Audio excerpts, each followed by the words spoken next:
ఆమోదం. కులగణన తీర్మానానికి శాసనసభ ఆమోదం. ఓకే.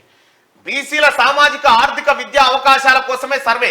పాలితులుగా ఉన్న వారిని పాలకులను చేయడమే లక్ష్యం. 1% ఉన్న వాళ్లకు బాధ ఉంటుంది. సీఎం రేవంత్ రెడ్డి. బలహీన వర్గాలకు భవిష్యత్తులో సప్లాన్ తెస్తాం.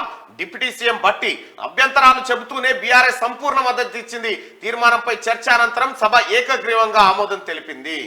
కులగణన తీర్మానానికి తెలంగాణ శాసనసభ ఆమోదం తెలిపింది. రాష్ట్రంలో సమగ్ర కులగణన సామాజిక ఆర్థిక ఇంటింటి సర్వేను శుక్రవారం మంత్రి పొన్నం ప్రభాకర్ సభలో తీర్మానం ప్రవేశపెట్టారు. బలహీన వర్గాలకు భవిష్యత్తులో సప్లాన్ తీసుకొస్తామని భట్టి అంటే అభ్యంతరాలు చెబుతూనే బీఆర్ఎస్ సంపూర్ణ మద్దతు ప్రకటించింది. ఇక్కడ కులగణన కోసం కృషి చేసినటువంటి ముఖ్యమంత్రి రేవంత్ రెడ్డి గారికి, అలాగే మంత్రులకు, తెలంగాణ ప్రభుత్వానికి బీసీలంతా శిరస్సు వంచి నమస్కరిస్తా ఉన్నారు.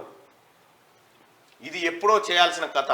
ఈ బీసీ కులగణన కాకుండా అడ్డుకున్నది సర్దార్ వల్లభాయ్ పటేల్ అనేది సామాజిక మాధ్యమాల్లో ఉన్నటువంటి అంశం.